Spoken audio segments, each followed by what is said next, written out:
Kids, on va parler de la préparation des fonds avant la pose de ton papier peint. On va être obligé de structurer la vidéo parce que moi quand j'ai voulu la faire, je me suis rendu compte qu'il y avait beaucoup d'infos à te donner, mais toi tu voulais quand même des cas pratiques qui concernent ton problème, c'est pour ça que tu cherchais une vidéo. Donc on va y aller par cas pratique.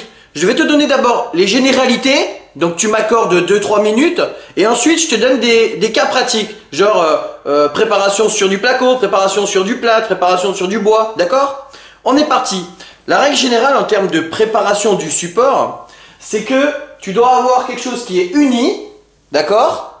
C'est-à-dire de la même couleur de fond, pour éviter que s'il y a une couleur, différentes couleurs derrière, ça se retrouve à travers ton papier peint. Imagine tu as un papier peint qui est assez fin, bon bah si tu as différentes couleurs derrière, tu vas retrouver les empreintes de ces couleurs à l'avant, par côté sombre et côté clair. C'est ce qu'on appelle des fantômes, ok?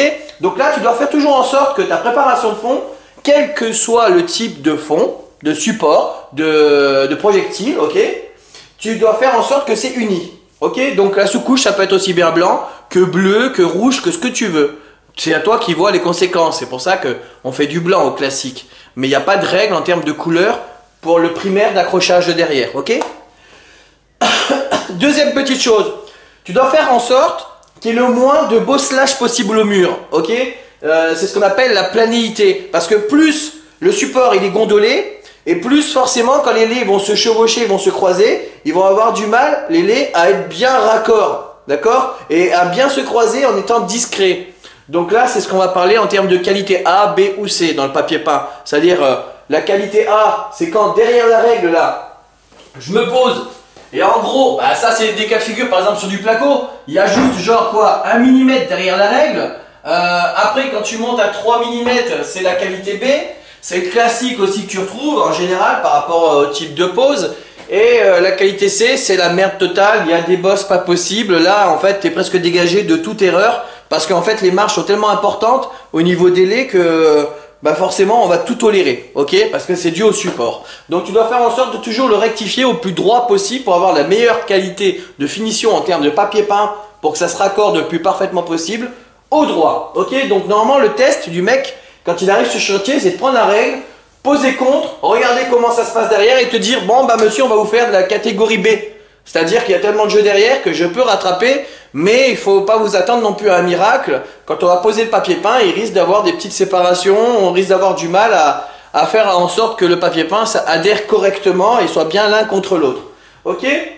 Donc là on a parlé de la couleur, un fond uni, un fond plan et un fond qui est normalement absorbant. C'est-à-dire que si ton fond il absorbe trop, bah tu vas être obligé de faire une préparation différente, c'est-à-dire pré-encoller par exemple, ou mettre un papier d'après, c'est-à-dire un papier qui va servir d'accroche pour la future collage du futur papier peint, ou un traitement du fond, ok, parce qu'il est tellement poreux qu'il faut le rendre moins poreux, sinon dès qu'on va appliquer la colle, elle va être bouffée par le mur et du coup elle va plus adhérer à ton papier peint.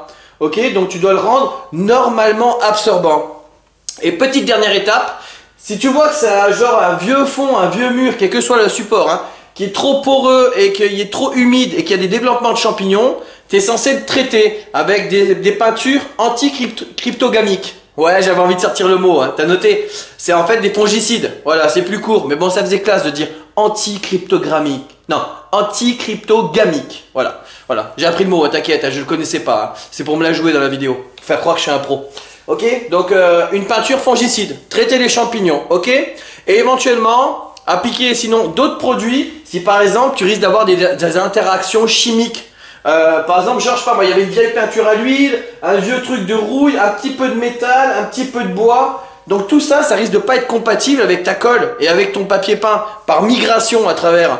Donc toi, tu es censé couvrir ce genre de ce différents genres de parties pour qu'il n'y ait pas de migration et d'interaction chimique entre ton support et ta colle.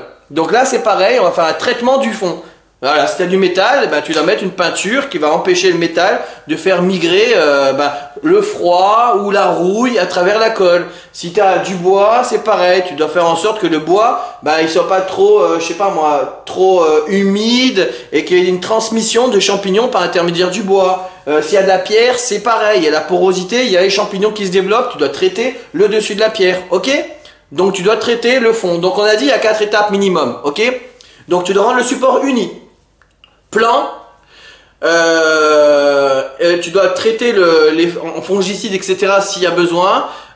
Et qu'est-ce que je t'ai dit? Ah ouais, et tu dois le rendre normalement absorbant. C'est-à-dire que tu dois le rendre de façon à ce que quand tu appliques la colle, il n'y ait pas de bulle par la suite parce que la colle serait absorbée par le mur au lieu d'être absorbée par ton papier peint. Ok? Sur ce, on va attaquer les cas classiques. Alors, cas classiques. Alors, combien ça fait de temps? Ouais, ça fait à peu près 3 minutes. Donc là, maintenant, je te donne des cas classiques pour toi te donner des solutions. Première solution, toi, tu veux le poser sur du placo. Quoi, qu'est-ce que tu fais? Le placo, c'est déjà droit. Par contre, ça a des différences de couleurs. Tes bandes sont blanches, ton fond risque d'être jaune, vert, bleu, n'importe. Donc, il va y avoir des différences de couleurs. Donc, tu dois faire une peinture d'impression ou sous-couche ou primaire, c'est les différentes appellations que tu vas trouver dans le commerce, d'accord? Primaire, généralement, on parle de primaire d'accrochage, donc tu tapes pas dans ce genre de peinture. Tu prends ce qu'on appelle des sous-couches ou des couches d'impression, ok? C'est juste couvrir en blanc pour rendre le fond uni, pour que tu puisses appliquer un papier peint où il n'y ait pas de fantôme, donc de différentes taches, ok? Voilà, c'est tout ce que tu as à faire sur le placo. Une petite couche d'impression, voilà, parce que le support, lui, en lui-même, il est normalement absorbant déjà, donc tu pourrais l'appliquer direct dessus, sauf que le jour où tu vas vouloir détapisser, tu vas tout arracher, le carton de la plaque de placo aussi. Donc vaut mieux mettre une sous-couche universelle, pour ça, pour le détapissage, mais aussi pour rendre le fond uni. C'est déjà plan, il n'y a pas de moisi, voilà, cas classique, ok? Deuxième cas classique, le cas classique sur du plâtre. Sain, tu viens de faire ta maison, elle est toute neuve, tu as un beau plâtre qui est tout neuf, qui a séché depuis 6 mois, 1 an. C'est mieux, hein, parce que sinon ça travaille, ça fissure, et après dans ton papier peint, ça se ressent. Tu dois faire pareil, une petite couche d'impression ou de sous-couche, voilà, d'impression, de peinture d'impression. Pourquoi? Parce que le mur, par contre, là, il est anormalement trop absorbant. Donc il va falloir que tu fasses en sorte de le rendre moins absorbant en le gorgeant un petit peu avec de la peinture. Donc tu vas lui mettre de la peinture d'impression, une sous-couche de peinture pour qu'il pompe cette peinture là et quand elle soit sèche, ben du coup toi ton fond c'est la peinture sur laquelle tu t'appliques. Du coup le mur il va moins pomper ta colle, du coup il sera normalement absorbant et il sera donc prêt à recevoir correctement la colle et le papier peint. En plus c'est que le plâtre c'est un petit peu de la poussière donc c'est mieux si ça permet grâce à la pellicule que tu as appliquée en sous-couche de le fixer ça pour éviter que la poussière n'aille sur ta colle et ton papier peint fasse des bulles. On appelle ça des soufflures après. D'ailleurs, regarde, il y a un petit test à faire pour te montrer ça. C'est que normalement, tu prends du scotch, tu l'appliques dessus, comme ça, et tu fais comme ça. Et si à l'arrière du scotch, tu vois qu'il y a des poussières, des trucs blancs, ça veut dire qu'il y a un problème, c'est-à-dire que ton mur est genre trop poussiéreux, ok, d'accord? Et le projectile là, il est trop poussiéreux, il est pas bon, il va adhérer dans ta colle, il va faire des petits dépôts et ça va pas être bon, ça va te faire des bosses, ok? Le subjectile, pas le projectile, n'importe quoi moi, le subjectile, le fond. Troisième cas de figure, t'as un vieux mur en plâtre super humide ou alors qui a des taches un petit peu sombres à droite à gauche parce qu'il a été traité mais sûrement il est en mauvais état. Donc là la préparation du fond ça va être deux choses. Traiter les champignons, ok? Et soit tu as une peinture qui fait ça et qui fait office de fixateur ou de durcisseur de fond. D'accord? Soit tu fais un premier traitement pour traiter les champignons, puis une application de durcisseur de fond. Ouais, ton mur, il a développé les champignons parce qu'il y a une humidité. Donc forcément, il est en super mauvais état. Donc toi, il va falloir que tu le rendurcisses, donc que tu améliores sa capacité à être dur, d'accord? À être rendurci sur le dessus pour pouvoir accueillir la colle et le papier peint sans que ça bouge et que ça se décolle. Donc tu vas traiter le mur avec un fongicide s'il y a des champignons. Une fois que c'est fait, tu vas mettre un durcisseur de fond, c'est-à-dire que c'est une peinture, pareil, qui rentre, qui pénètre. J'ai fait une vidéo qui explique ça. Je te laisserai le lien en dessous de la vidéo, là.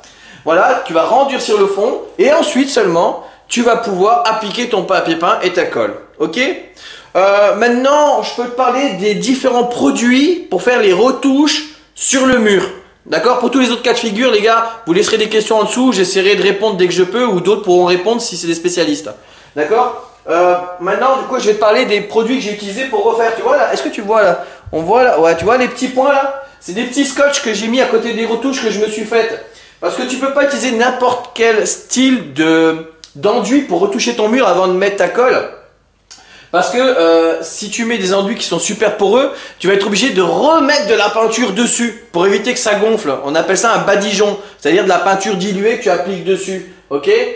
Donc toi, tu vas prendre des enduits qui adhèrent bien sur la peinture, déjà, ou des enduits qui adhèrent bien sur n'importe quel type de fond. Donc c'est des enduits qui sont souvent avec des mix. Ouais, j'ai marmonné dans ma barbe là. C'est avec des mix de résine. Ok, donc là par exemple moi j'ai deux fonds là. Qu'est-ce que j'ai pris avec moi? Où est-ce qu'il est? Attends, c'est dans ma caisse à outils. Si tu veux on se briefe sur les outils après tout à l'heure. Alors hop. Où est-ce qu'il est mon petit sac là? Ma caisse elle est là. Voilà. Alors dans ma petite caisse spéciale papier peint. Alors là moi j'ai celui-là. Alors tu vois ça c'est un produit de chez Toupret. Alors ça c'est le... Oh punaise, j'en mets partout là. C'est pas bien là, j'aime pas ça moi. C'est propre normalement le papier peint. Voilà, TX110, ok, tu produis chez Toupret. C'est un enduit qui est riche en résine et l'adhérence elle est renforcée. Donc ça, avec ça je peux faire des retouches par-dessus la peinture ou avant la peinture. J'aurais pas besoin de faire un badigeon dessus. C'est-à-dire que quand je vais appliquer la colle après à papier peint, ça va pas gonfler parce que lui va pas l'absorber cette colle. D'accord? Il est renforcé, il adhère super bien, mais il pompe pas tous les éléments qu'on va lui mettre par-dessus. Donc ça t'évite, quand tu mets ce genre de petit enduit là, d'avoir à recouvrir encore avec de la peinture par-dessus avant de mettre ta colle. Donc genre, tu fais ton impression, tu vois tous les défauts, tu prends ça, tac tac tac, tu mets tes petites retouches, tu fais des remarquages avec les petits scotch là partout, du coup tu les ponces et c'est bon, tu peux envoyer ta colle, ta colle sur le mur comme ça. Voilà, sur toutes les petits trous, les petites imperfections qui risquent de faire des bulles ou des marquages dans ton placo. Enfin, dans ton papier peint, voilà. Et puis là, hop, chouk, je fais comme ça, tac, et à chaque fois, je mets un scotch à côté, tac, tac. Voilà, je fais une retouche là, je fais hop, ah, je fais un petit scotch à côté pour le repérer. Ok? Bon, après, hop, voilà, ça c'est fait. Je crois qu'on a parlé, voilà, voilà, je t'ai parlé du produit. Je t'ai dit qu'il y avait une résine dedans pour les retouches. Je t'ai parlé des différents cas de figure. Ouais, je pense qu'on est bon là les gars, non? Pour tout le reste, je t'assure, regarde, il y a je sais pas combien de fiches, d'accord, de DTU. Moi j'ai voulu piocher un petit peu pour te trouver des infos supplémentaires parce que vous m'avez posé au cours de ces 2 ans plein de questions, plusieurs cas de figure. Donc je pense que là, après, je saurais te répondre dans les autres réponses parce que bah, moi j'ai fait plein de cas de figure différents, donc je saurais te répondre, il n'y a pas de souci. D'accord? Donc là, dans les cas classiques, on est bon, la préparation est assez simple.